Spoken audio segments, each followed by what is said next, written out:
So we will proceed from there. Recording team, can you start recording now? Alright, welcome to Current Time Show episode number 12. This is Safyan Bhutto, and today we are going to discuss about cinematography, video editing. So जितने भी लोग video editing और cinematography से related interested हैं, जिन लोगों को बात करनी है, we will be having Talha Yaseen with us. तो Talha Yaseen से आज हम बात शुरू करेंगे और हम डिस्कस करेंगे किस तरीके से चीजें होती हैं. अच्छा जी, तो तलहा हमारे साथ दोबारा है. Talha, can you hear me? मैं आपको बिल्कुल सुन सकता हूँ. मेरी आवाज सही आ रही है? बिल्कुल परफेक्ट आ रही है. अच्छा, तो बैठना पड़ेगा, मैंने फैन में अनाउंस करे, मैंने कहा आवाज ज्यादा जरूरी है. ओके. अच्छा, तो तलहा, सबसे पहले तो सबसे बेसिक क्वेश्चन मैं पूछूंगा. पहले सिनेमैटोग्राफी के हवाले से बात कर लेते हैं, then we will go to the video editing, क्योंकि वो ऑब्वियसली पोस्ट उसके बाद ही होती है. तो सबसे पहले तो प्री प्रोडक्शन की भी हम बात करेंगे, वो भी थोड़ी सी माइनर नोट पे हम बात करेंगे, लेकिन अभी पर्टिकुलरली मैं सिनेमैटोग्राफी पे आ रहा हूँ. सबसे पहले तो मुझे ये बताओ कि व्यूअर्स को ये बता रहे तुम कैमरा कौन सा यूज कर रहे हो इस टाइम?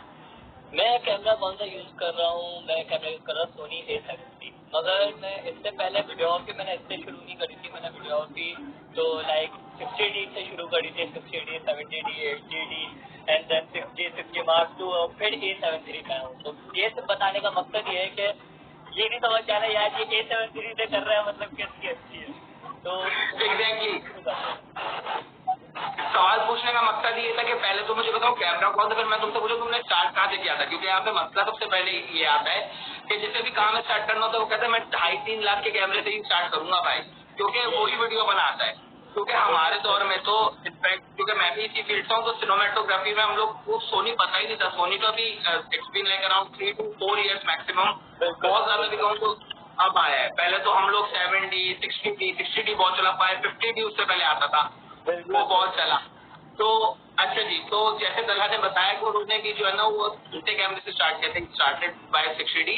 अगर आप अफोर्ड कर सकते हैं, अगर आपको पता है कि टैलेंट और आपका पैसा बहुत है, तो आप बेशक A73 से स्टार्ट कर लें. But what we would suggest you कि आप लोग छोटे कैमरे से स्टार्ट करें ताकि आप लोग अभी काम अच्छा करना शुरू करें. अच्छा, तो जब तुमने स्टार्ट किया तलहा, तो फिर तुमने अपने ही पैसों से अपग्रेडेशन की या तुम्हारी फैमिली ने तुम्हें सपोर्ट किया चीज पे? अल्हम्दुलिल्लाह मैंने पहला कैमरा तो सीधी बात है, मैंने पहला कैमरा 1100 की रो धो के लिया था फैक्ट्री से, और वो 2013 की बात है. और उसके बाद अल्हम्दुलिल्लाह सारे कैमरे जो भी इक्विपमेंट है वो खुद बना है. अल्हम्दुलिल्लाह. ठीक है, तो मतलब ये माशाल्लाह से इस टाइम में जो मीडिया से रिलेटेड लोग हैं उनको तो पता ही होगा, लेकिन जो इस एपिसोड के बाद अगर स्टार्टअप करना शुरू करना चाहते हैं तो मैं आप लोग बता दूं इस टाइम तलहा माशाल्लाह से जो है वो इज वेरी यंग, और अभी वो जो सीट पे ही बैठा हुआ है ना, वो सीट इससे महंगी थी जो कैमरा इसने पहली बार में खरीदा था. तो मैं अक्सर तुम्हारी स्टोरी में भी देखता हूँ, तो I feel really proud for you. अच्छा, तो तलहा मुझे ये बताओ कि जैसे तुमने स्टार्टिंग की, तो स्टार्टिंग तुमने की कहाँ से? सुफियान सवाल भी लेंगे आपका. अच्छा, तो मुझे पहले बताना कि तुमने 1100 लिया, तो तुमने फिर काम कैसे शुरू किया? तुमने कंटेंट किस तरीके से क्रिएट करना शुरू किया अपने? मैं पहले का भी बताता हूँ और मैं अभी का भी बताता हूँ, क्योंकि सिचुएशन है ना हर जगह पे सेम रहती है. पहले भी जब ना देखो उस टाइम पे ना, अब वो चीज करना थोड़ा सा ऑफर्ड लगे क्योंकि लोगों के थोड़े से स्टैंडर्ड बढ़ गए, मगर उस टाइम पे मैं करता था स्ट्रीट फोटोग्राफी और मैं लोगों पे शूट करता था. मैं लोगों को मैसेज करता था कि भाई जो मतलब कि थोड़ा सा ट्रेंड में चल रहा होता था, जिनके फॉलोअर्स होते थे, मैं उनको मैसेज करता था कि भाई मुझे आपका शूट करना है, हम शूट करते हैं, मैं आपके पिक्चर शेयर करूंगा. आपको अप्रोच करना पड़ता है, आपको हर जगह पे, हर फील्ड पे, हर टाइम पे आपको अप्रोच करना पड़ता है. तो पहले आपके अप्रोच छोटे होते हैं, बाद में आपके अप्रोच बड़े होते हैं, मगर आपको अप्रोच करना पड़ता है तभी आप आगे बढ़ते हो. पहले भी ये था कि जब चलता था कि फेसबुक पे DSLR से, मतलब कि मैं कैमरा नहीं बोलूंगा, मैं DSLR बोलूंगा, कि DSLR से मेरी डीपी लगी होगी. तो उस टाइम पे भी मैं मैसेज करता था कि भाई मुझे आपका शूट करना है और अपने पेज पे शेयर करूंगा. वहाँ से लेके अगर अब भी देखो तो आपको मेरे ख्याल से अतिका ने मेरा रेफरेंस दिया, तो वो भी मुझे उससे जानती है कि यूनिवर्सिटी में जब मैं एंटर हुआ तो यूनिवर्सिटी में मुझे कोई नहीं जानता था. मैं खुद मतलब कि एक वहाँ पे एक नया एंटर हुआ, किसी को मेरे बारे में नहीं पता. मैंने वहाँ पे एक इवेंट हुआ यूनिवर्सिटी में आयु के अंदर, वहाँ पे मुझे ऑफिशियली नहीं था. मैंने ऑफिशियली कोशिश करी, मुझे ऑफिशियली वहाँ पे परमिशन नहीं मिली. मैंने पास खरीदा, मैं इवेंट से गया, मैंने इवेंट के अंदर शूट करा, मैंने वीडियो करी, मैंने फोटोग्राफी करी, वो मुझे पे नहीं कर देते। मुझे पता था कि भाई यूनिवर्सिटी के अंदर अभी तक मेरा किसी ने कोई काम नहीं देखा। मैं खुद पे करके इवेंट के अंदर गया, मैंने शूट करी, फोटोग्राफी वीडियोग्राफी शूट करी और ऑन अ वेरी नाइट, मतलब उसी रात को मैंने अपलोड करी और वो चल गई। तो बस आपको अप्रोच करना पड़ता है, आपको थोड़ी सी मेहनत करनी। सही, तो उसका तो बहुत अच्छा रिस्पांस भी आया था। मैं काफी क्लोज था उस इवेंट के, काफी मार्केटिंग की थी। मेरे बहुत सारे दोस्त हैं यूनिवर्सिटी के, तो वो लोग पर्टिकुलरली उस पोस्ट में थे। तो मतलब इतनी ह्यूज मार्केटिंग करती थी कि मैं अपना फेसबुक खोलना बंद कर दिया था मैंने 4-5 दिन, क्योंकि आयो जैसे ही दिखता होगा उसमें। फिर लकीली वही कि आपको अपॉर्चुनिटीज देखनी पड़ती है कि मुझे पता था कि यूनिवर्सिटी में अब ये इवेंट हो रहा है और ये इट्स गोना बी ह्यूज। मैंने कहा भाई मुझे उसका पार्ट बनना है। ऑफिशियली कोशिश करी, नहीं हुआ, तो मैंने कहा भाई दूसरे तरीके से सोचना तो पड़ेगा। तो अब एग्जैक्टली अब तुम्हारे पास पोर्टफोलियो भी उसका बन गया एक तरीके से। तुम्हारे पास you have something that what you have done for the university. तो अगली बार तुम्हें अप्रोच करने में भी ज्यादा आसानी होगी। क्या पता तुम्हें ऑफिशियली भी मिल जाए, उसके लिए भी तुम्हें बड़ी आसानी। अल्हम्दुलिल्लाह जो इवेंट के टीचर्स है हमजा शेख के थ्रू मैं 2 इवेंट ऑलरेडी कर चुका हूँ। उनका ऑफिशियल सॉन्ग हो गया, वो भी मैं कर चुका हूँ उस इवेंट के बाद से। हमजा शेख का गाना तुमने शूट किया था? जी बिल्कुल। अच्छा, उस गाने की सिनेमेटोग्राफी अच्छी थी। Thank you so much. और सॉरी लेकिन सिर्फ सिनेमेटोग्राफी अच्छी थी।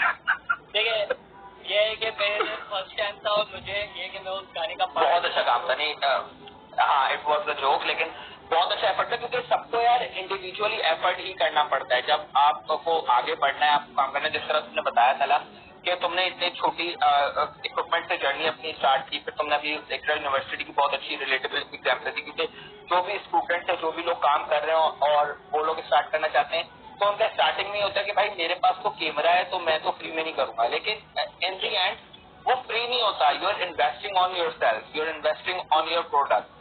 तो ऑब्वियसली आपको मार्केटिंग के लिए थोड़ी सी एफर्ट्स तो लगानी पड़ती है ऑन द बिगनिंग, तो फिर आप जो है आगे कोशिश करते हो। अच्छा, तो तलहा सबसे पहले तो सिनेमेटोग्राफी में सबसे इम्पोर्टेंट व्यूअर्स को बताओ कि सिनेमेटोग्राफर में और वीडियोग्राफर में ठीक है क्या फर्क होता है?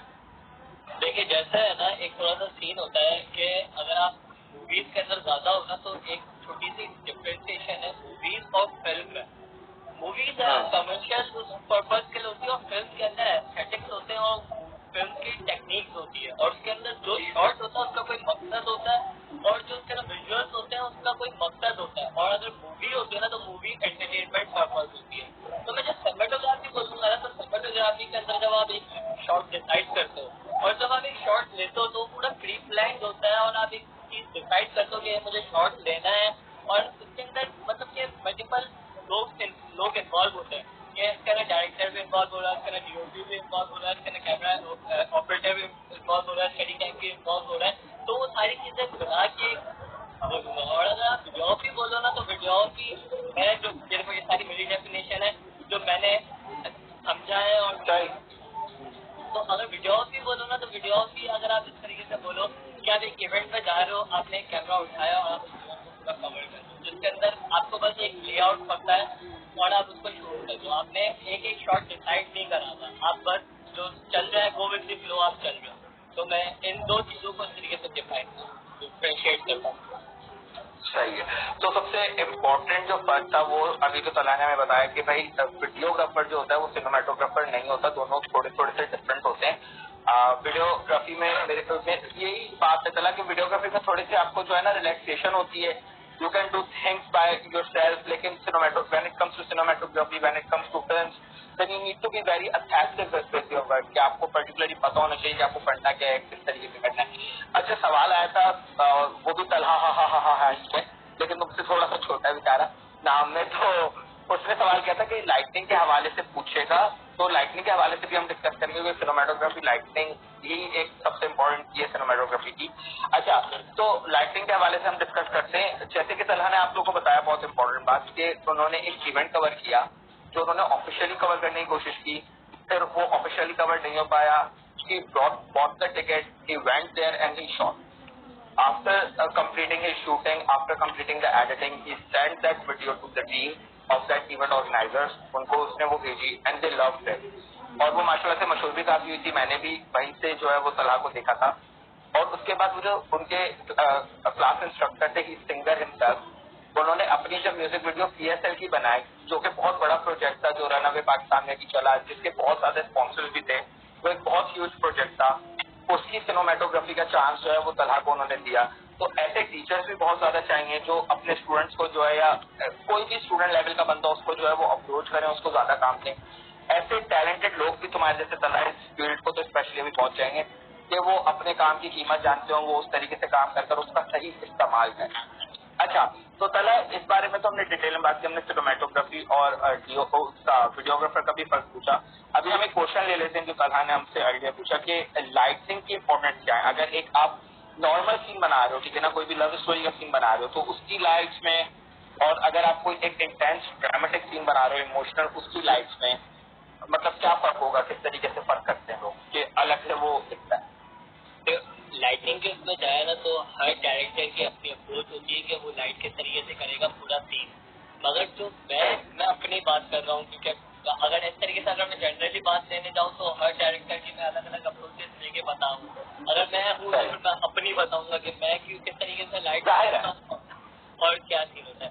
देखो लाइट है ना, मैं दो तरीके से सोचता हूँ, एक लोकेशन के वाइज और एक करेक्टर के वाइज। अगर एक होता है कि भाई आप उस लाइट को यूटिलाइज करो, और अभी जिस स्टेज पे मैं बता रहा हूँ ना, तो स्टेज ऐसा है कि जिसके अंदर है ना आप जाके रिटर्न वो लाइट सेट आउट नहीं कर सकते और आप उन सारी लाइटों से आप शूट नहीं कर सकते। तो ये मतलब कि आप अगर इतना बड़ा बजट ले लो तो फिर आप इस लेवल पे ना हो, आपका लेवल कुछ और हो। तो अभी दो बजट वाले सीन पे और सारी चीजों पे तो मेरी कोशिश ये होती है कि कंटिन्यूस लाइट को मैं ज्यादा से ज्यादा इस्तेमाल करूँ। कंटिन्यूस लाइट से अगर एक घर के अंदर लाइट है तो लाइट का बल्ब निकाल के वायर पे लगा के करीब लेके आ गए। मगर मैंने लाइट ले ली है क्योंकि मैं लाइट यूज करता हूँ। तो जैसे एक पीछे लाइट लगी हुई, एक और लाइट ऊपर लगी हुई जो कैमरा से ओवरकिल करती है, तो मैंने ये बंद कर दिया। मैंने कहा ये ज्यादा ओवरकिल हो जाएगी। तो इसके अंदर ये क्या आपको है ना, लोकेशन देखो, लोकेशन के अंदर आप जो कंटिन्यूस लाइट आप ज्यादा से ज्यादा यूज कर सकते हो, आप वो देखो। अगर आप इस लेवल पे करो ना, तो इस लेवल पे आपका ये कि आप डे लाइट सबसे ज्यादा देखो।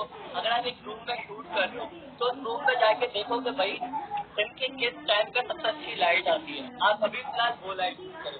वरना अगर आपको जो टेक्निकल थोड़ा सा सवाल है कि भाई अगर एक रोमांटिक बंदा है या फिर अगर एक हेड उसमें बैठा हुआ है तो उसके अंदर क्या सीन है, उसके अंदर जो सारे सीन आते हैं ना वो कलर्स के और उसके फेस कितना दिख रहा है। अगर वो सैड है, उसकी स्टोरी पूरी रिवील्ड है, तो उसके ऊपर पूरी प्रॉपर लाइट होगी या टॉप हेड लाइट देनी कि भाई वो एक गम में बैठा हुआ है, उसके ऊपर एक स्पॉटलाइट आई हुई है, सब लोगों की नजर उसके ऊपर है। या अभी उसकी पूरी स्टोरी फील ही नहीं हुई, उसके ऊपर हाफ कट फेस लाइट करती है कि भाई उस बंदे का आधा फेस दिख रहा है, आधा फेस ही नहीं दिख रहा, आपको अभी उस बंदे की स्टोरी पता ही नहीं है। एक मतलब कि टेक्निकल अप्रोच हो गई।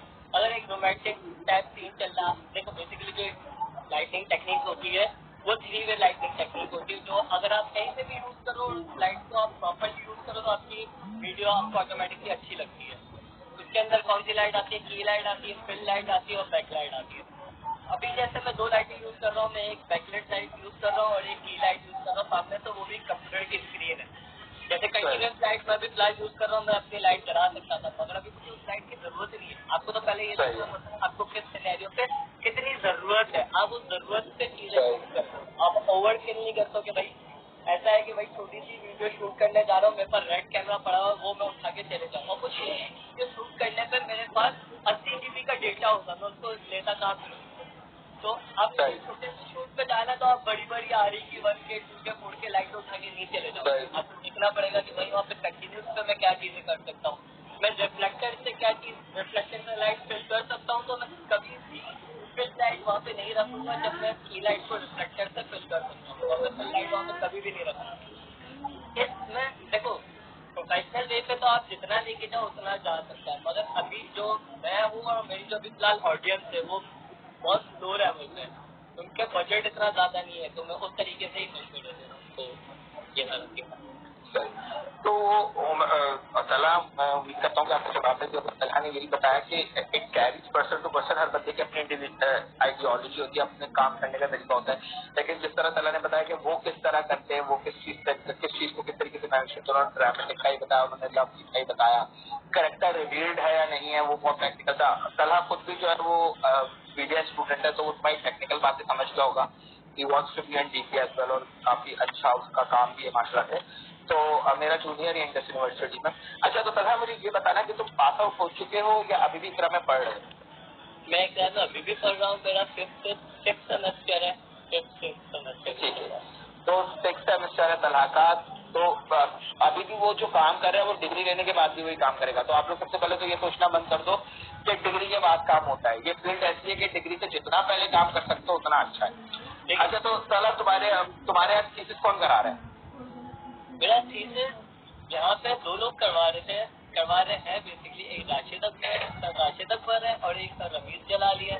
Sir Rashid Akbar film TV के उससे और सर रमीज जलाली एडवर्टाइजमेंट के उससे। और मैं एक इंटरेस्टिंग चीज बताता हूँ अपने बारे में कि मैं पहले फिल्म टीवी का स्टूडेंट था एक इंडस्ट्री में। मैंने वो फील्ड चेंज करवा दी, मैंने एडवर्टाइजमेंट करवा दी। ऐसा नहीं कि इंडस्ट्री की फील्ड फिल्म टीवी इतनी अच्छी नहीं थी, मगर उसका भी एक रीजन था कि मैंने फिल्म टीवी से एडवर्टाइजमेंट क्यों करवाई।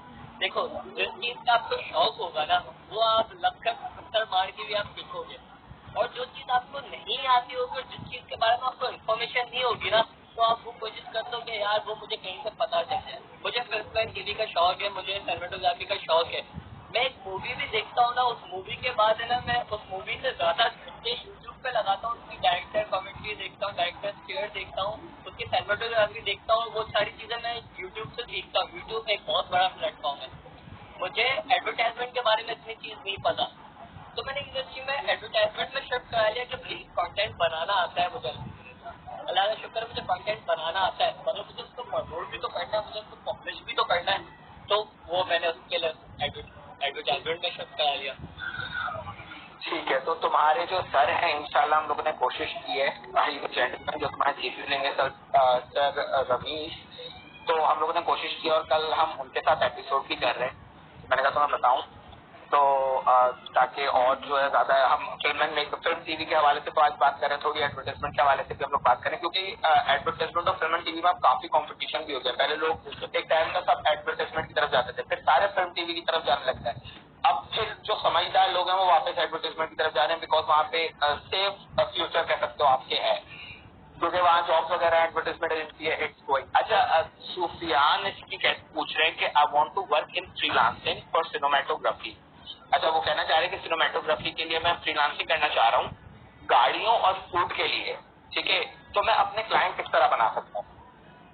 देखिए, अगर आपने मेरा YouTube देखा हो तो मैंने एक उसकी शूट करा, क्या बोलते हैं, 5 रील्स की, जो मेरी जेंडर से भी ज्यादा रीच पे गई। जेंडर की वीडियो मेरी 5000 व्यूज पे गई थी और 5 रील्स की वीडियो मेरी 14K व्यूज पे गई। और उस 5 रील्स की वीडियो के बाद मुझे गाड़ियों का और बाइक का बहुत शौक है। मैं खुद अपनी कैफे बिल्ड कर रहा हूँ, तो मुझे बाइक का बहुत शौक है। तो मैंने उसके अंदर उससे पहले मैंने एक रॉयल एनफील्ड की शूट करी। रॉयल एनफील्ड का भी सीन ऐसा था कि उस बंदे के बाद रॉयल एनफील्ड की पाकिस्तान के अंदर वाहिद। मैंने उस बंदे को भी वापसी अप्रोच करा कि भाई मुझे आपकी बाइक की वीडियो बनानी है, उस वीडियो के अंदर आप खुद होगे और मेरा उसके अंदर कुछ भी नहीं है, मुझे सिर्फ सिनेमेटोग्राफी करनी है। आपकी बाइक जो आपने पूरी रिस्टोर करी है मैं उसको पूरा दिखाऊंगा। और उसने बोला कोई मसला नहीं है, करते हैं। मैंने वो बाइक बनाई। उसके बाद मुझे अल्हम्दुलिल्लाह 2 से 3 काम मेरे इनबॉक्स में पड़े हुए हैं कि उनको अपनी गाड़ी की, उनकी अपनी बाइक की बनानी है। तो आपको कोई चीज तो बना के दिखानी पड़ती है, आपको हर जगह का अपना पोर्टफोलियो बना के दिखाना पड़ता है, क्योंकि लोग आपको काम तभी देंगे जब आपका काम उनके सामने होगा। और आप ये नहीं बोल सकते कि मैं काम कैसे करूँ, आपको काम करने के लिए लोगों को अप्रोच करना पड़ता है। तो approach is the main thing. Okay, अच्छा, तो सुफियान उन्होंने आपको जवाब दे दिया और उम्मीद करता हूँ कि आपको जवाब समझ आ गया होगा और पता चल गया होगा कि व्हाट ही सेइंग कि if you want to start doing it you should start doing by your own, start making videos for some car, for some food. Once you will have your portfolio then you can approach people के this is my work, ये मैं videography करता हूँ, ये मैं इस तरीके की मैं फूड की वीडियोग्राफी करता हूँ, इस तरह मैं गाड़ियों की वीडियोग्राफी करता हूँ, ये मेरा काम है। और वो इंशाल्लाह आपको और भी काम देंगे और मैं उम्मीद करता हूँ कि आप जल्दी से शुरू करें और इंशाल्लाह एक और कॉम्पिटिटर हमारे लिए मार्केट में आए अच्छे से अच्छा। अच्छा जी, अच्छा, तो इस पे हम लोग बात कर रहे थे, हम लोग बात कर रहे हैं आज तलहा से कि किस तरीके से सिनेमेटोग्राफी और वीडियो एडिटिंग काम करती है, किस तरीके से उन्होंने बताया कि उन्होंने किस तरह स्टार्ट किया था, वो कैसे लेकर आए आगे। अच्छा, तो तुम मेनली बता रहे हो अप्रोच का तलहा के, तुम खुद अप्रोच करते हो लोगों को, जिस तरह तुमने बताया कि इट्स अ मेन थिंग। तो अप्रोच तुम किस तरह करते हो? क्योंकि काफी सारे लोग ये समझते हैं कि अप्रोच करना बड़ा मुश्किल है किसी को, उनको प्रॉपर एक कंटेंट राइटर चाहिए होगा, उसके लिए प्रॉपर प्रपोजल मेकिंग होगी, प्रेजेंटेशन बनाकर खाता होगा। मैं एक बताऊं, मैं अपनी एक चीज बताता हूँ, मैं ना फॉर्मल तरीके से बहुत दूर जाता हूँ। मुझे कॉर्पोरेट सेक्टर और मुझे फॉर्मल वे ना बहुत बुरा लगता है। सीधी सी बात है ना, मुझे कभी कभी काम भी आ रहा होता है ना, और वो बंदा मुझे इतना फॉर्मल तरीके से चीजें भेज रहा होता है, मेरा दिल में होता है यार इसके अंदर मुझे तरीके से बात करनी पड़ेगी। लिटरली मेरा एक थोड़ा मैं बिल्कुल फॉर्मल वे में नहीं जाता हूँ, बस मैं मैसेज करता हूँ, उसको थोड़ा सा अप्रिशिएट करो, उसने जो काम करा उसको बोलो भाई आपकी चीज वाह वाह वाह, और उसको बोलो भाई मुझे उस चीज का हिस्सा मजाक करिए। ऐसा नहीं आप फेसलेस कर रहे हो या आप जाके दोगले बन रहे हो, कुछ ऐसा सीन नहीं है। उसकी चीज अच्छी है, आपको नॉर्मल वे में जाना है, उसको बोलना है कि भाई आपका काम अच्छा है, आपकी ये जो चीज है ये बहुत अच्छी है, मुझे इसको यूज करना है, मुझे इसका पार्ट बनना है, या मुझे इसके साथ कुछ एक्सपेरिमेंट करना है। और अप्रोच करने में सबसे बड़ा मसला फॉर्मल का भी नहीं होता, अप्रोच करने में ना जो सबसे बड़ा मसला होता है ना लोगों को, वो रिजेक्शन का होता है। और रिजेक्शन होती है यार, रिजेक्शन हर बार मिलती है आपको। एक बंदे को 2 से 3 बार भी मैसेज करना पड़ता है। अगर मैं थोड़ा सा इस्लामिक वे में भी जाऊँ ना, तो बताओ क्या सीन है कि आप एक बंदे के दरवाजे पे जाओ ना, तो आप 3 बार खटखट, और 3 बार नहीं जवाब देना तो फिर आप चले। तो मतलब कि 1 2 3 बार तो कम से कम ट्राई करो। आपने ट्राई नहीं करा तो फिर आप रिग्रेट किस बात कर रहे हो? आपने ट्राई नहीं करा, क्योंकि बहुत सारे लोग ट्राई किए बगैर ही एम्बैरेस फील हो रहे होते हैं कि यार हमने मैसेज किया, उसने जवाब नहीं दिया। भाई तुम हो कौन अभी? यू आर नो वन, और that guy is something, that's why you are approaching him. तो एटलीस्ट उसे 2 से 3 बार, बहुत अच्छी तरह ने एग्जाम्पल भी दी कि इस्लाम में भी यही 3 बार दरवाजा खटका और फिर जाओ। तो ये एथिक्स है, 3 बार पहले चले जाओगे तो वो बेवकूफी, अगला बंदा मसरूफ भी तो हो सकता है ना यार। अच्छा जी, तो सबसे इम्पोर्टेंट ये दूसरी चीज, फॉलो अप्स भी बहुत इंपॉर्टेंट होते हैं। तला, अगर किसी क्लाइंट ने तुम्हें बोल दिया चलो मैं तुम्हें बताऊंगा परसों, तो फिर परसों क्या करना चाहिए? जब परसों मैं इंतजार करता हूँ, ऐसा हुआ है काफी बार। रॉयल एनफील्ड वाला शूट ही था, वो 4 से 5 बार डिले हुआ था। बहुत सारी वजह की वजह से वो डिले हुआ था, 4 से 5 बार डिले हुआ था। मगर ये था कि भाई मेरा इंटरेस्ट था ना, तो मैं इसके साथ स्टिक रहा। कभी कभी आपको चिंगम बनना पड़ता है यार, कभी कभी जिस तरह आपका शौक होता है आपको चिंगम बनना पड़ता है, और इसके लिए आपको एम्बेरस फील नहीं होना चाहिए। अगर आपका शौक है, या इतने सारे लोगों की मिसाल होती है कि वो बता रहे होते हैं कि भाई उसने ये करा, वो बाल काटता था, वो ट्रक चलाता था, वो ये करता था, वो आते हुए एम्बेरस नहीं हुए, तो फिर आप क्या चीज हो यार। तो मतलब ये थोड़ा सा करना पड़ता है। तो फॉलो अप लेने पड़ते हैं भाई। अगर अगले बंदे ने आपको कहा कि वेडनेसडे को बताऊंगा, तो वेडनेसडे को आप उसे मैसेज करो। बेशक फर्स्ट हाफ में नहीं करो, सेकंड हाफ में करो कि हाँ यार तो क्या हुआ, क्या सीन है, आपने बोला था वेडनेसडे को बताओ। फिर उसने कहा फ्राइडे को बताऊंगा, फिर फ्राइडे को मैसेज करो, करना पड़ता है। एक और चीज है क्या ना, आप है ना, जब भी अप्रोच करो ना, अप्रोच के अंदर आपने अपना एक आइडिया तो पिच करा, मगर है ना आप अप्रोच के सेकेंड पार्ट में ये ना मीटअप का जरूर हो। उसको मतलब भाई एक बार मिल लेते हैं। जब आप किसी भी काम में आपकी जब एक बार फेस टू फेस हो जाती है ना, तो आपकी एक अंडरस्टैंडिंग, आपका एक ट्रस्ट अलग ही बिल्ड होता है। फेस टू फेस बहुत ज्यादा जरूरी है। आप ऑनलाइन काम कर रहे हो, उसके अंदर थोड़े से अलग सीन होते हैं, मगर मेरा भी मानना यह है कि आपको फेस टू फेस होना जरूरी है, क्योंकि जब तक फेस टू फेस नहीं होता ना बंदा, मतलब कि मजा नहीं आ रहा होता ना उस बात के अंदर, ना वो जोर होता है, ना वजन होता है, ना इतना इंटरेस्ट बिल्डअप होता है। तो एक फेस टू फेस मीटिंग जरूरी है। आप अप्रोच के सेकंड पार्ट में उसको मीटअप का जरूर दो। सही। तो मीटअप का जरूर बोलो, क्योंकि मीटअप जो है वो जरूरी होता है। फेस टू फेस जिस तरीके से बात होती है उस तरीके से ओवर द फोन या ओवर द कॉल नहीं हो सकती, सलाह बता रहे थे। अच्छा जी, तो सुफियान की ने दोबारा ये बोला कि I have made a couple of videos on car which got thousands of views माशाल्लाह। बहुत अच्छी बात है सुफियान, अगर आपके काम को थाउजेंड्स ऑफ व्यूज मिले, जो कि बहुत मुश्किल होता है एज अ बिगनर। एकदम से व्यूज नहीं आते आपके पास, एकदम से जो है वो वॉच टाइम नहीं आता, बहुत मुश्किल होता है। तो अगर आपको 10 व्यूज भी आ रहे हैं तो appreciate that, boost and people, और दिल बर्दाश्त नहीं होना है, कंटेंट बनाते रहना और इंशाल्लाह कामयाबी मिलेगी। अच्छा, तो सलाम ने सिनेमेटो, जी बोलो। मैं यही बोल रहा था कि व्यूज की जो बात है, मेरे इंस्टाग्राम पे अच्छे खासे व्यूज आ जाते हैं अल्हम्दुलिल्लाह। मगर अभी मैंने क्वारंटाइन में ही 3-4 दिन पहले यूट्यूब पे ट्यूटोरियल बनाने शुरू करे। तो यूट्यूब पे ट्यूटोरियल्स में प्रीमियर प्रो के ट्यूटोरियल्स डालता हूँ और वो मैक्सिमम 150 व्यूज या 200 व्यूज पे जा रहे हैं। मगर ये कि भाई मुझे अभी अपना टाइम प्रोडक्टिव करना है, मुझे कोई चीज डालनी है और मैं एक ट्यूटोरियल जब बना के डालता हूँ ना, तो उससे पहले मैं उस टॉपिक के ऊपर 3 ट्यूटोरियल देखता हूँ। मुझे बताने के साथ साथ मुझे सीखने को भी मिल रहा है। तो ये कि तो व्यूज आ रहे हैं, मुझे वो मायने इतना ज्यादा नहीं रखता, मुझे ये ज्यादा मायने लग रहा है कि मैं एक चीज बता रहा हूँ तो उससे पहले मैं 3 चीजें सीख भी रहा हूँ। तो सही, आप काम करते रहते हो तो आप सीखते रहते हो। एग्जैक्टली, क्योंकि काफी सारे टीचर्स हैं जो मीडिया की इंडस्ट्री में पढ़ा रहे हैं। तो जो लोग व्यूअर्स हैं जो मीडिया की इंडस्ट्री से, मैं बताऊँ कि मीडिया में ना जो एजुकेशन सिस्टम है वो बहुत चिल होता है, काफी चिल होता है। कुछ टीचर होते हैं खड़ूस से भी, लेकिन ज्यादातर टीचर बहुत फ्रेंडली होते हैं, आपको उनसे दोस्ती वगैरह भी हो जाती है। तो इनफैक्ट मेरे भी कुछ पुराने साथी जो मुझे पहले पढ़ाते थे, अब उनसे मेरी बहुत अच्छी दोस्ती है। वो भी पढ़ाते हैं, इसकी अलग अलग यूनिवर्सिटी में पढ़ाते हैं, टॉप यूनिवर्सिटी में पढ़ा रहे होते हैं। तो वो एक क्लास लेने से पहले उसको 4-4 दिन 3-3 दिन पढ़ रहे होते हैं। इनफैक्ट इसका मतलब ये नहीं कि वो अनपढ़ है, वो अभी पढ़कर तुम्हें बता रहे हैं, नहीं। उसका मतलब वो फिर भी रिवाइज करना पड़ता है, और वो भी इंसान है ऑब्वियसली। तो तलहा ने जिस तरह बताया कि वो एक वीडियो देखकर अपना टाइम प्रोडक्टिव कर रहा है, वो पहले वीडियो देखता है, फिर आप लोग के लिए बना रहा है कि आप लोग देखें और कुछ सीखें। इसी तरह मैंने क्वारंटाइन में शो शुरू किया है। मैंने स्टार्टिंग में तला टेक्सटाइल की स्टूडेंट को बुलाया था, फिर मैंने एक एंकर पर्सन को ही बुलाया, फिर मैंने एचआर को ही बुलाया, आज मैंने सिनेमाटोग्राफर को बुलाया, एक एंकर पर्सन को ही बुलाया था, उसके अलावा एक ब्यूटिशियन कंसल्टेंट को ही मैंने बुलाया था। तो उन सब लोगों ने जो बातें की जो लोगों के लिए बहुत इंफॉर्मेटिव थी, तो वो मेरे लिए भी थी। मुझे भी पता चल गया सीवी में क्या क्या होना चाहिए, मुझे भी पता चल गया पिंपल कैसे छुपा दे, मुझे भी पता चल गया कोरोना वायरस की सिचुएशन क्या है, आज तक मुझे लाइटिंग करना भी सिखा दी। तो हर बंदे के लिए इंफॉर्मेटिव होती है चीजें। अच्छा जी, I saw your tutorial even though I am using Premiere Pro for like 7 to 8 months as learned so many things that I didn't know before. अच्छा जी, तो आपकी तारीफ हो रही है यहाँ। सुफियान जी बोल रहे हैं कि उन्होंने आपका ट्यूटोरियल देखा है और काफी टाइम से वो प्रीमियर यूज कर रहे हैं, लेकिन उन्हें वो चीजें नहीं पता थी जो आपने बताया। अच्छा जी, तो बहुत बहुत शुक्रिया सुफियान, और सब्सक्राइब करें तलहा को, और जो लोग नहीं भी जानते आप शेयर भी करें ताकि ज्यादा लोग देखें और इन्फॉर्मेटिव चीजों से लो तक बोलो। मीम्स तो हम लोग देख देख के थक चुके हैं। अच्छा जी, तो तलहा हम लोगों ने काफी डिटेल में बात की सिनेमेटोग्राफी के हवाले से, तुमने अपनी जर्नी भी बताई which is very motivational itself. अब हम थोड़ा वीडियो एडिटिंग की तरफ आते हैं, क्योंकि वीडियो एडिटिंग जो है वो बहुत एक वाइड फील्ड हो गई है इस टाइम।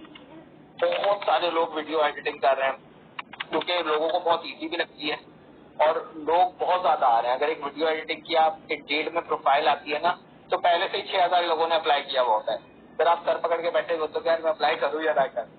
तो वीडियो एडिटिंग के हवाले से बताओ, कितना एक चीज तुमने शूट कर ली, एक कंटेंट तुमने बना लिया, तो वो कितना परसेंट होता है, उसके बाद जब उसकी एडिट शुरू होती है तो वो कितना परसेंट होता है उस काम को in order to show that beautiful. मैं थोड़ा सा इस तरीके से बताऊँ तो थोड़ा सा सीन ऐसा है कि एडिटिंग के एस्थेटिक्स के अंदर मैं खुद अभी बहुत ज़्यादा सीख रहा हूँ, क्योंकि मेरा भी थोड़ा सा सीन ऐसा है कि अगर जो मैंने पहले वीडियोग्राफर और सिनेमेटोग्राफर की डेफिनेशन बताई ना, तो उसके अंदर थोड़ा सा सीन ऐसा था कि मैं खुद वीडियोग्राफर था, बाद में जाके मैंने अपना खुद सिनेमेटोग्राफर में अगर वो सब कन्वर्ट करा। मैं भी ज़्यादातर इवेंट्स कवर करता था और सारी चीज़ें कवर करता था। एक प्री प्लान चीज़ और एक प्लान चीज़ जो होती है उसको एडिट करने में ज़मीन आसमान का फर्क होता है। जैसे अगर थोड़ी सी टेक्निकल टर्म बताओ ना, तो एक होती है लीनियर एडिटिंग, एक होती है नॉन लीनियर एडिटिंग। और लीनियर स्टोरी एक नॉन लीनियर स्टोरी होती है। लीनियर स्टोरी ये होती है कि देखो मैंने बहुत सारी चीजें यूट्यूब से सीखी है, मगर ये वाली चीज मैंने यूनिवर्सिटी से सीखी है। तो आप यूनिवर्सिटी से भी सीखते हो, ऐसा नहीं कि सारी चीजें आप यूट्यूब से सीखते हो, आप यूनिवर्सिटी से भी चीजें सीखते हो। तो लीनियर और नॉन लीनियर के अंदर थोड़ा सा सीन ऐसा होता है कि ना, देखो एक स्टोरी होती है जो एक ए पॉइंट पे शुरू हुई, बी पॉइंट पे गई और सी पॉइंट पे खत्म हुई। सही है, ये स्ट्रक्चर। और एक होती है नॉन लीनियर, मतलब कि इंसेप्शन टाइप हो गई कि स्टोरी कहाँ से शुरू हुई, बी पॉइंट पहले, मिड पहले दिखाया हुआ या एंडिंग पहले दिखाई दी है, मिड बीच में ही आ रहा और एंड के अंदर उसकी स्टार्टिंग आ रही है कि भाई पता चलता है कि सारी मवाद शुरू कहाँ से हुआ। तो आपको पहले ये डिसाइड करना पड़ता है कि आप जो शूट कर रहे हो उसको आपको दिखाना क्या सेफ है, और फिर आप उसके एडिट पे आते हो और फिर आप उस एडिट के अंदर ना आप डिसाइड करते हो कि भाई अब मुझे कौन सी पार्ट पहले रखना है, कौन सा पार्ट बाद में रखना है, और मेरा जो थ्रू आउट की एक वे है वो किस तरीके से चलेगा। तो आपको ये सारी चीजें थोड़ी सी सोचनी पड़ती है। आपने इवेंट शूट करा हो या फिर आपने एक फिल्म शूट करी हो, आपको ये थोड़ी सी चीजें देखनी पड़ती है। अपने इवेंट के अंदर बताओ कि नॉन लीनियर तरीका किस तरीके से अप्लाई हो सकता है। क्योंकि अगर आप बोलो कि इवेंट तो इस तरीके से दिखाते हैं कि एक इवेंट शुरू हुआ है, लोग आए, सबने एंजॉय करा और फिर वो जा रहे हैं। आप एक नॉर्मली इवेंट इस तरीके से दिखाओगे, मगर आपने दिखाया फॉर एग्जाम्पल कि अब एक स्कूल का इवेंट है, उसके अंदर वो सारे चेयर अप कर रहे हैं। आपने पहला शॉट दिखा दिया कि एंडिंग के अंदर पूरे एक स्कूल के बच्चे एक साथ मिले हुए और वो चेयर अप कर रहे हैं। आपने एंडिंग का शॉट पहले दिखा दिया, वो सारे चेयर अप कर रहे हैं और फिर आपने उनकी कनेक्टिविटी दिखाई कि भाई वो सारे लोग एक जगह पे गैदर थे। उसके बाद आपने दिखाया कि भाई वो एक एक करके आ रहे हैं, सब एक दूसरे से मिल रहे हैं और फिर उन लोगों ने एंड में ये सारे मिलके ज्यादा जोश वाले हुए थे। मगर वो चीज आप पहले ही दिखा चुके हो, आपने लोगों को बता दिया कि भाई ये कोई धमाकेदार चीज हुई थी, सारे लोग एक जगह थे, फिर उनको बताओ कि ये किस तरीके से लीनियर नॉन लीनियर ये थोड़ी सी टर्म है, आपको इसको देखना पड़ता है और ये बहुत काम आती है आपको एडिटिंग में और फिर इसमें जो तुमने एग्जाम्पल कोड की बहुत अच्छी कोड की तला, जैसे कि हम स्टार्टिंग में वीडियोस इवेंट की वीडियोस की बात कर रहा हूँ, इस टाइम आप देखते हो स्टार्ट वो होती है फायरवर्क से, लेकिन किसी भी इवेंट में स्टार्टिंग में फायरवर्क नहीं होता, फायरवर्क एंड में ही होता है।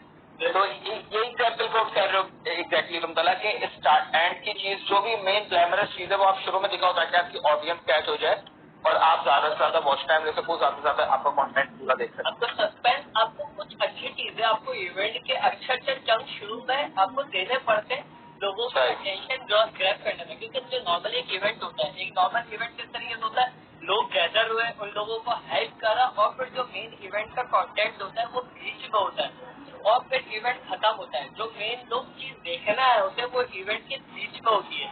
मगर अगर आपकी जो बंदा वीडियो देख रहा है वो तो नॉर्मल ऑडियंस की तरह आएगा, इंतजार करेगा और फिर जो एक ग्लैमर इवेंट हुआ उसको देखेगा और फिर वो जाएगा। तो मीना उसकी अटेंशन आपको पहले ही ग्रैब कर लिया है, आपको उसको बताना है कि भाई इस वीडियो के अंदर क्या बम जमा है।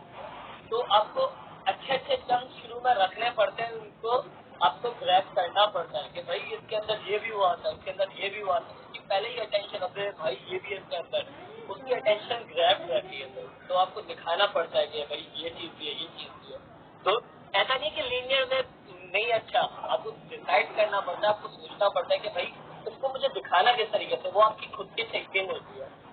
सही, as a story writer you should know के what thing will attract people the most. अगर हम फिल्म की बात करें तो फिल्म्स में भी आजकल यही चीज होती है, स्पेशली सीजन, अभी सवाल भी है सीजन से रिलेटेड, तो ज्यादातर सीजन या नेटफ्लिक्स की सीरीज वगैरह में यही चीजें होती हैं।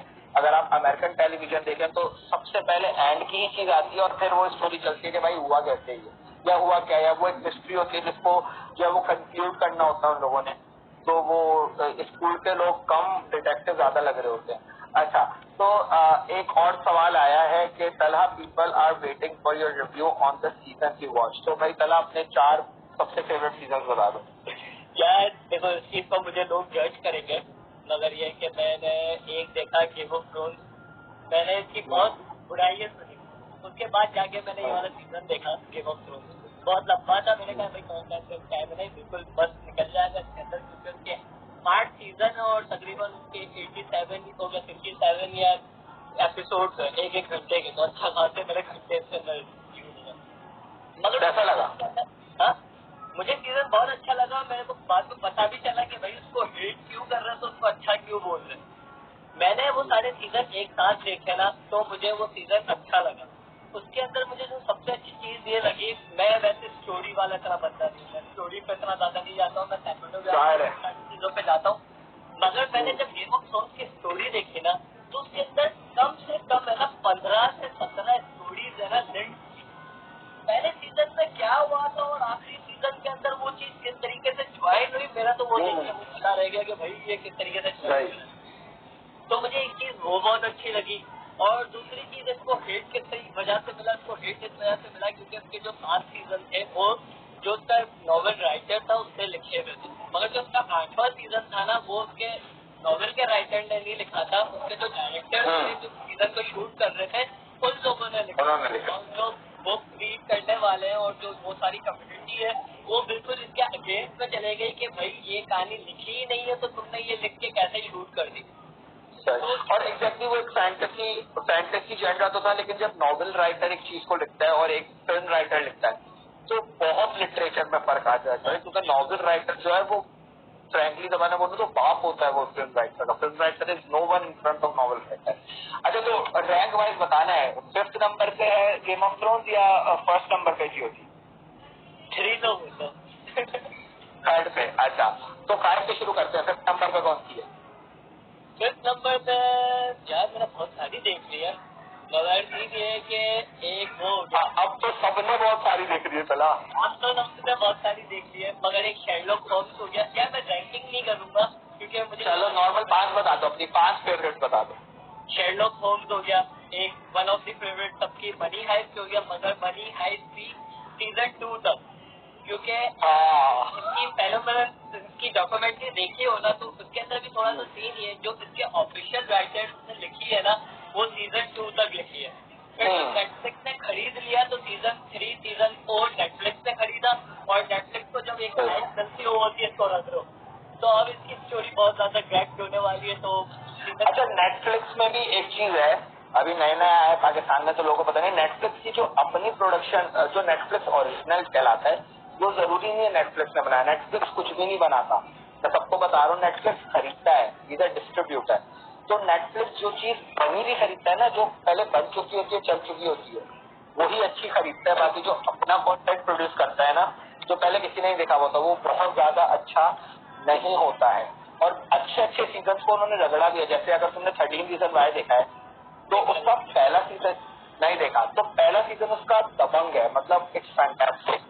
और दूसरा तीसरा देखकर तुम जो है ना कहोगे ये क्या बनाती हो, ये क्या भमाती है।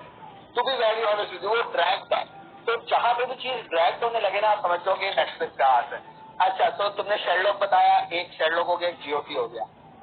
दूसरा पीकी ब्लाइंडर्स मैं उसकी ट्रेंडिंग की वजह से नहीं जाऊंगा। मुझे पीकी ब्लाइंडर्स की टू बी वेरी ऑनेस्ट मुझे उसकी स्टोरी तक भी याद नहीं है, मगर अगर आपने पीकी ब्लाइंडर्स की सिनेमेटोग्राफी देखी और उसके अंदर ब्रिलियंट टाइम का एक्टर देखा है और उसके एसेंस देखे कि वो लोग किस तरीके से ड्रेसअप होते हैं, उसके अंदर किस तरीके से ड्यूज को दिखाया गया, उसके अंदर किस तरीके से वहाँ की कॉलोनीज दिखाई गई है, और बहुत सारी चीजें पीकी ब्लाइंडर्स की आप देखो ना तो मतलब कि मेरा तो उसका मैं ऐसा जैसे होता था कि मैं देखते देखते फ्रेम स्टॉप करता था और मैं फ्रेम देखता रहता था कि भाई इतनी चीजें क्या सोच कर डाली है उसके अंदर। तो पीकी ब्लाइंडर्स हो गया, शेरलॉक हो गया, मनी हाइस्ट हो गया, और यार मुझे GOT हो गया। और चौथा सीजन में अगर बोलूँ ना तो उसके अंदर एक GOT भी हो गया है, एक रह गया सिर्फ। एक GOT हो गया, एक मनी हाइस्ट हो गया। हाँ, अरे बड़ी कंफ्यूजन में डाल दिया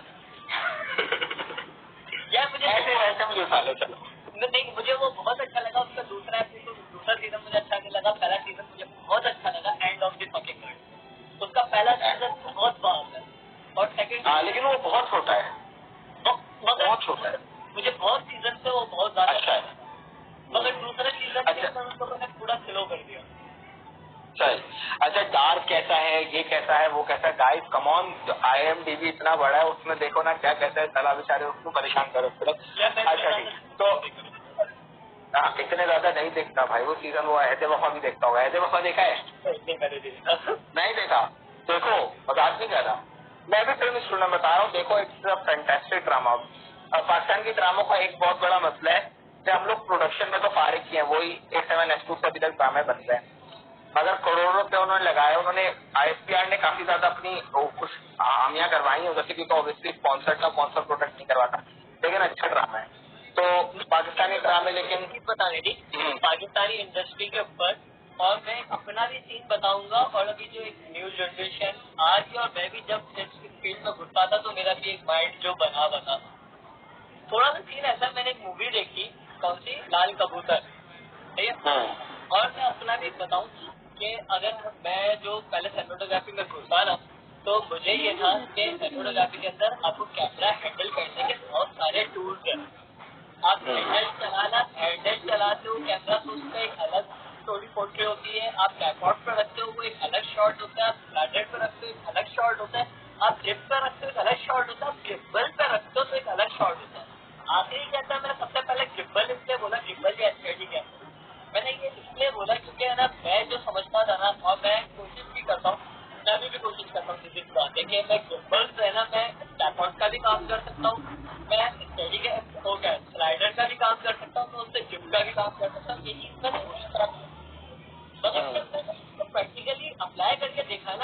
अगर आप गिम्बल से सारी चीजें करने की कोशिश करते हो ना, तो उनसे ना सारी चीजों का एसेंस चले जाता है। जो स्लाइडर की मूवमेंट होती है उसका एसेंस चले जाता है, जो हैंडल से शूट करने का एसेंस होता है ना, वो चले जाता है। तो आजकल लोगों को थोड़ा सा ये है, मैं खुद करता हूँ तो मैं इसके ऊपर बोलना नहीं चाह रहा था, मगर मैं पाकिस्तानी मूवीज के ऊपर बात आई इसलिए मैंने ये बात शुरू करी कि मैं भी है ना, अगर ये शूट कर रहा होता हूँ ना, तो मेरा कोशिश होती है, मैंने गिम्बल हाथ में पकड़ा, मैं गिम्बल ये है कि मुझे गिम्बल चलाना बहुत मजा आता है, मैंने गिम्बल हाथ में पकड़ा, मैं कोशिश करता हूँ मैं हर शॉट है ना उस गिम्बल से ले लूँ।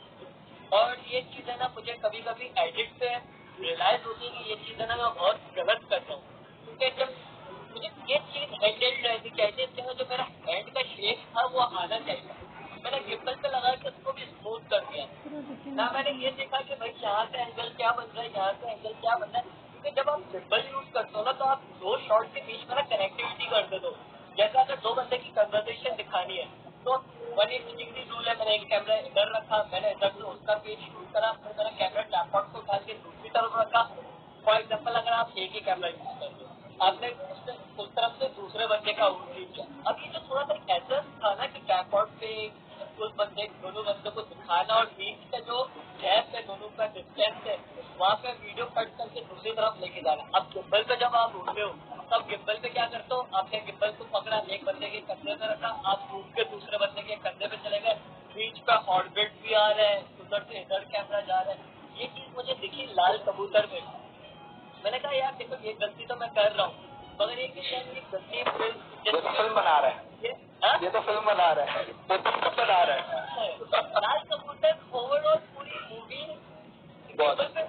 स्टडी कैंप पे शूट थी, और जब रहा था मैंने ये अपनी गलती में सही करना था, क्योंकि लाल कबूतर मैंने सिनेमा में नहीं देखी, मुझे सिनेमा में देखनी थी, मगर वो फिल्म शूट में थी। उसके बाद मुझे सिनेमा में नहीं मिली, तो मैं इंतजार कर रहा था कि ये टॉरेंट पे आए मैं देखूँ। मैं इसका बहुत इंतजार कर रहा था, क्योंकि मैंने उसकी तारीफ सुनी थी बहुत ज्यादा, अच्छी भी लगी। मगर मुझे ये था कि जब मैं वो चीज सीख रहा था, अपनी एक गलती को उसकी पॉइंट आउट कर रहा था, तो मैं देख रहा था कि डायरेक्टर लोग ये सारे जो बाहर हॉलीवुड के हैं, वो किस तरीके से ट्राइपॉड और स्लाइडर इन चीजों को यूटिलाइज करते हैं और उनकी मूवी किस तरीके से स्टैंड आउट होती है। तो वो चीज देखने के बाद मैंने देखा यार ये पाकिस्तान की इंडस्ट्री भी यही कर रही है, इन लोगों को अब स्टडी कैंप मिल गया, पूरा टाइम कैमरा लगा के कमा। अच्छा, लाल कबूतर मैंने सुना है कि बहुत ऑर्गेनिक फिल्म है, इसलिए लोगों को पसंद आएगी, बहुत रिलेटेबल है कराची की ऑडियंस। रिलेटेड है, देखो मैं यही बता रहा हूँ कि मैं अगर एक मूवी देखता हूँ तो मैं स्टोरी के लिहाज से स्टोरी नहीं देखता, मैं वैसे पूछ रहा हूँ कि ऐसा है या नहीं है। बिल्कुल है, बिल्कुल है, बिल्कुल है, उस चीज पे लाल कबूतर 100 आउट ऑफ 100। सही। अच्छा, क्योंकि अब्बास सफी ने लिखे वो is a good writer, down में होता है ज्यादा, तो क्या का ग्रेजुएट है वो केयू का, टीवी में भी वो था, टीवी तुमने शायद देखा हो यूट्यूब में। अच्छा अच्छा जी, तो हम लोगों ने तलहा से डिस्कस किया, हम लोगों ने सिनेमेटोग्राफी के हवाले से बात की, हमने वीडियो एडिटिंग के हवाले से बात की। तलहा कोई भी एक आखिरी बात, गाइडलाइन कोई भी अगर तुम व्यूअर्स को देना चाहो, और उसके बाद मैं चाहूंगा कि तुम अपना यूट्यूब और अपना इंस्टाग्राम की ऑडियंस को बता दो। मैं एक गाइडलाइन ये देना चाहूंगा जिससे मेरा इंटरेस्ट बिल्डअप हुआ और जिससे आपका भी इंटरेस्ट बिल्डअप होगा, और मैं थ्रू आउट की होल पूरी वीडियो के अंदर मैं यही चीज बोलता हुआ आया कि मैं एक मूवी भी देखता हूँ ना, तो वो मूवी देखने के बाद है ना मैं यूट्यूब पे घंटे 2 घंटे लगाता हूँ उसकी डायरेक्टर कमेंट्री देखने में, उसकी डायरेक्टर स्किल्स देखने में, उसकी लाइटिंग देखने में और उसकी इनसाइट्स देखने में। क्योंकि जब तक आप एक नॉर्मल मूवी देखते हो ना विदाउट एनी नॉलेज, अगर आपको मैं भी एक पहली बार मूवी देखता हूँ तो मुझे भी उसके बारे में इतना नहीं पता होता, तो मैं एक मूवी देखता हूँ तो मैं उस मूवी के अंदर आपने नॉर्मली देख लिया, मगर आप जब एक यूट्यूब पे उसके बारे में सर्च करते हो और उसके बारे में आप वीडियोस देखते हो और देखते हो कि भाई उसके डायरेक्टर ने ये वाला शॉट क्यों लिया था, और फिर आप वापसी से जाके वो शॉट देखते हो तो यकीन मानो आपका मुंह खुला रह जाता है, यार ये चीज इसलिए करी जो मैंने उसको आंखों से यूं गुजार दिया। तो वो सारी चीजें देखोगे तो आपका इंटरेस्ट बिल्डअप होगा। 2 से 3 यूट्यूब के अंदर चैनल्स हैं, स्टूडियो बाइंडर हो गया, वैनिटी फेयर हो गया, और इस तरीके से आप ये 2 चैनल फॉलो करोगे तो आपको ऑटोमेटिकली सजेशन पे आ जाएंगे, तो आप वो 2 चैनल फॉलो करो और वो उनकी वीडियोस जाके जरूर देखो, तो आपका बहुत ज्यादा इंटरेस्ट बिल्डअप होगा। ठीक है, और मैं यहाँ पे एक और चीज ऐड करना चाहूंगा कि specially for the content creators, specially for the videographers, specially for the freelancers, कि आप लोग क्या करें, सबसे पहले अपने कॉन्टैक्ट्स बिल्डअप करें, अपनी पीआर क्रिएट करें। जितनी आप लोग की पीआर होगी इस इंडस्ट्री में उतना आपको काम मिलेगा भी और उतना ही काम आपका बनेगा भी, वरना नहीं बनेगा।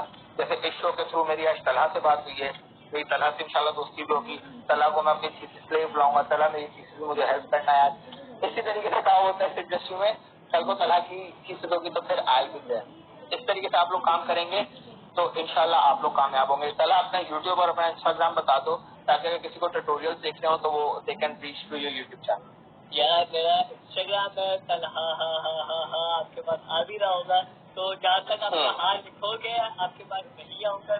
जहाँ आप छपोगे वहाँ इसकी प्रोफाइल है। और यूट्यूब पे मेरा तलहा यासीन के नाम से ही, अगर आप इंस्टाग्राम पे जाते हो तो मेरे बायो के अंदर ही उसका लिंक है, तो तलहा यासीन के नाम से ही वैसे, वरना मेरे बायो के अंदर लिंक है तो आप Okay, so you guys can go on your YouTube and you can search Talha Yaseen over there and you'll see the channel of Talha Bhai. Besides that, if you go to Talha's Instagram channel, then there will be you can go to his Instagram channel as well. अच्छा जी, और अगर आप उनके Instagram channel में जाएंगे, you'll see on the bio his YouTube link is mentioned over there. तो जाकर तलहा भाई को सब्सक्राइब करें और उनके कंटेंट को अप्रिशिएट करें, शेयर भी करें। इंफॉर्मेटिव कंटेंट बना रहे हो और ऐसे बहुत कम लोग हैं जो इन्फॉर्मेटिव कंटेंट बना रहे हैं। अगर आप लोगों ने जीएफएक्स मेंटोर देखा हो, शायद तुम पढ़ेगे भी हो उनसे। हाँ, तो मगर मैंने यूट्यूब से उनसे बहुत पढ़ा। एग्जैक्टली, तो वो बंदा जो है, अब वो बंदा तो नहीं कहूंगा, उस्ताद ही हमारे, लेकिन वो जो है बंद कर रहे थे अपना जीएफएक्स मेंटोर क्योंकि उनको ऑडियंस नहीं मिल रही थी।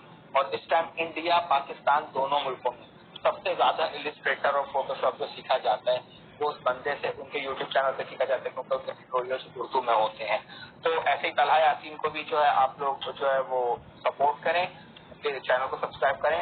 इंशाल्लाह तलहा तुमसे फिर से मुलाकात होगी इंशाल्लाह। It was a very informative session for me. मैं बहुत कुछ सीखा कि भाई लाइट पीछे से आनी चाहिए, ऊपर से आनी चाहिए, दाएं से आनी चाहिए।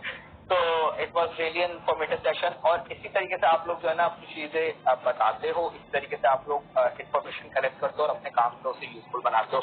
तलहा बहुत बहुत शुक्रिया तुम्हारे टाइम का, और मैं बहुत शुक्रगुजार हूँ कि तुमने अपना टाइम निकाला शॉर्ट पीरियड में और तुमने आज के एपिसोड में हमें ज्वाइन किया। बहुत बहुत शुक्रिया और इंशाल्लाह फिर तुमसे कभी मुलाकात होगी। इंशाल्लाह। अल्लाह हाफ़िज़, थैंक यू सो मच। अच्छा जी, तो तलहा यासीन हमारे साथ थे और हम फोटोग्राफी और वीडियो एडिटिंग पर जिसपे हम लोगों ने बहुत सारी डिटेल में बात की थी, डिस्कस किया कि क्या क्या चीजें किस किस तरीके से होती हैं। और कल हमारे साथ गेस्ट होने वाले हैं रमीज जलाली, जो कि इकरा यूनिवर्सिटी के इंस्ट्रक्टर हैं, जो कि अभी थीसिस भी पढ़ा रहे हैं, उधर एडवर्टाइजमेंट में तलहा ने आपको बताया। तो he is one of the champ person in this industry right now. And we gonna talk about Pakistan media education. तो अगर आप लोग वो स्टूडेंट हैं जो आप लोग अभी कंफ्यूजन है, आप लोगों को मीडिया साइंस में जाना चाहिए नहीं जाना चाहिए, ये मीडिया साइंस में आखिरकार होती क्या, स्पेशली फॉर द पेरेंट्स जो समझते हैं कि उनके बच्चे अगर मीडिया साइंस कर रहे हैं तो this is nothing to do, उन लोगों के लिए है कि कल आए, हम लोग को ज्वाइन करें और फिर आप लोग जो है वो डिस्कस करेंगे। हम लोग डिस्कस करेंगे कि रमीज जलाली साहब से कि किस तरीके से चीजें होती हैं, किस तरीके से पाकिस्तान मीडिया एजुकेशन सिस्टम आगे बढ़ रहा है, किस तरीके से क्या क्या चीजें इंपॉर्टेंट हैं इन द फील्ड। तब तक के लिए अपना ख्याल रखें, दुआओं में याद रखें, घरों में रहें। अल्लाह हाफ़िज़।